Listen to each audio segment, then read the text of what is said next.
Tell me one thing in your life that is great that came as a result of being comfortable. Most of us aren't defeated in one decisive battle. We are defeated one tiny, seemingly insignificant surrender at a time that chips away at who we should really be. It isn't that you wake up one day, decide, that's it, I'm going to be weak. No. It is a slow, incremental process. It chips away at our will. It chips away at our discipline. Move out of your comfort zone. It's the courage to move into your zone of discomfort where you feel awkward and clumsy and sometimes alone. The comfort zone is one of the greatest enemies of human potential and of your potential. The people that are really successful, they're not looking for comfort. They're looking for excitement. They're looking for potential. Give up this old idea, I just want to be comfortable. Quit lying to yourself. You know you seek more than comfort. So understand that when you're trying to avoid the pain, when you're trying to avoid the struggle, when you're trying to avoid the hard things in life, you are actively choosing to be average. Start putting some pressure on. Put some pressure on yourself. Get out here and get about it. Once you figure out that you're in a race amongst billions of people that live in this world, you're in a race by yourself. You have a purpose, and it's your purpose, not everybody else's purpose. It is your purpose and only your purpose, and it's your race. That means you are persistently bigger than your excuses. You are persistently bigger than feeling lazy. And you are persistently beating the feelings that typically stop you. Stop coming up with excuses. Don't give yourself permission to continue to live a small life. You can't fit a big dream into a small life. Give yourself permission to go for it, to test yourself, to challenge yourself, to live full.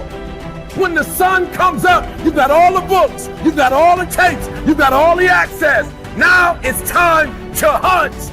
And what separates you from everybody else is that when it's time to hunt, you're ready to hunt. What I've come to appreciate when you're working on changing your life, changing some bad habit, getting out of addictive situations or relationships, or working to build a dream or making a difference in our society, it's hard. There are going to be all kinds of challenges that we all must face. You cannot live in this world without a challenge. You cannot live in this world without a struggle.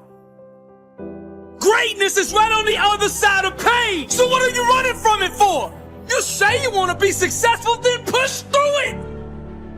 Stop making excuses and go get it. The lack of self-discipline is the major cause of failure, frustration, underachievement, and unhappiness in life. It causes us to make excuses and sell ourselves short.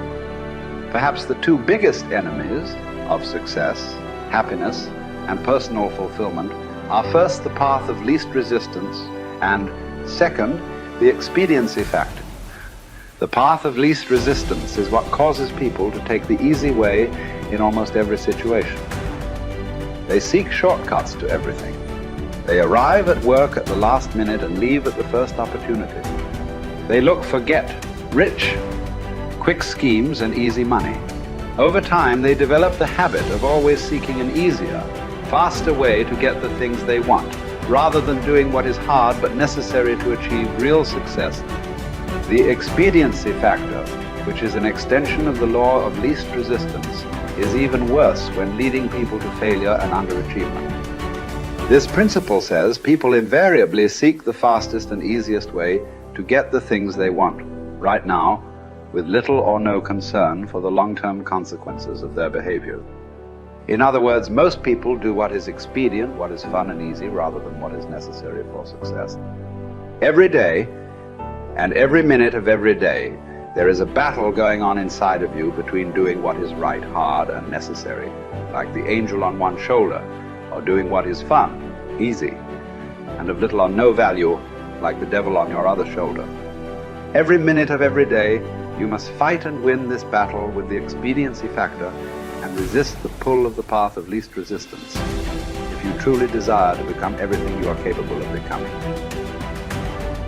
And then when you see people take on more responsibility and decide that they're going to aim up and confront their suffering honestly and forthrightly, that their lives get better and the lives of people around them get better too.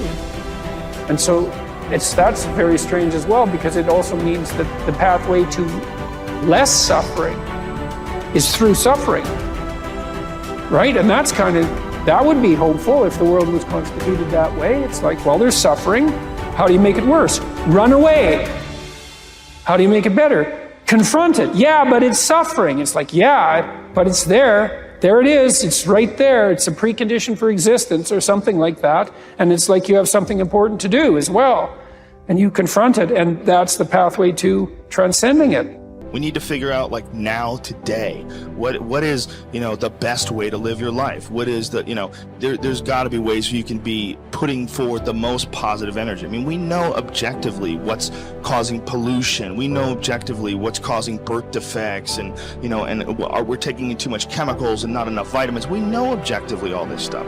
We know how to organize our world, and yet we don't do it. We know how to organize our health, and yet very few people do it. We know all these things. The right path to, like, being like a happy, healthy person is to do all the shit that we already know you're supposed to do.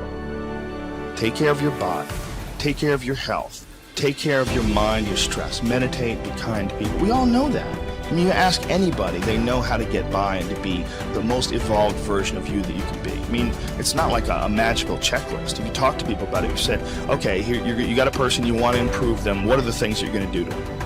Okay, well, if I was a life coach, the first thing I would say is this guy's got to get on a diet that makes him healthy. I don't mean a diet just to lose weight. I mean just healthy foods in your body, many, many vegetables. Start working out your body and get a better sense of, like, how this machine feels when it's moving, it's flowing better, there's less tension in it, your mind feels like relaxed, and you enjoy every single moment of the day better. Step one, everybody knows that step, right? What's step two? Be cool to people. Be nice to as many people as you can. Smile at as many people as you can. Have them smile back at you. Tip well when you go to restaurants. Just do the most you can. Be as nice as you can, and just still manage to not have people walk all over you. Just get through this life as nice as you can.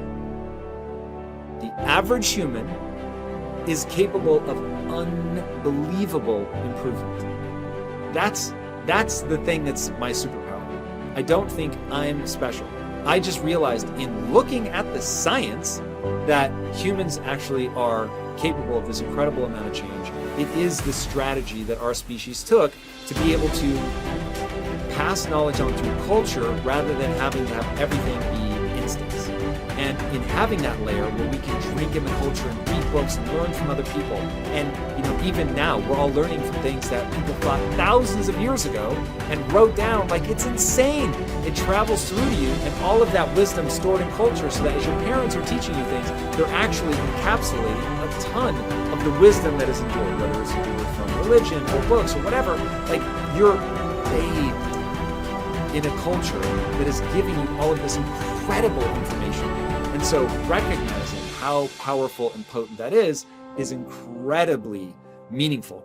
But you have to understand that you have to allow yourself to believe that you can learn from that culture in the same way that everybody else can. And that's what you're designed to do.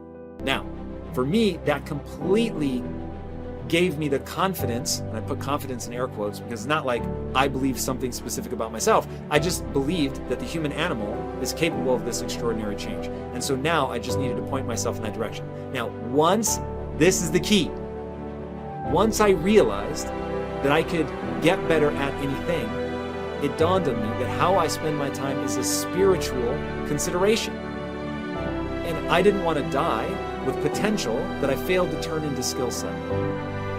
That, to me, that speaks to me. How much of my potential can I actually turn into skill set and get good at this stuff and push and grow and improve? Like, that to me is just this incredibly intoxicating thing. So, for me, the discipline, the confidence, all of that comes from recognizing the human animal. Nothing special about me. The human animal is capable of extraordinary change. I'm going to have to put time and energy into doing it, but I'm capable of getting this change. Therefore, I can do anything I set my mind to. Therefore, it really matters what I choose to spend my time on. Therefore, I want to put structure and discipline in my life so that I can move forward on things that excite me, that matter to me, because I really can have this big crazy dream that I'm thinking of. So my discipline is really born of my desire to have that thing, coupled with my belief that I can actually get there. Desire and belief. Get those two things right, and the discipline will take care of itself.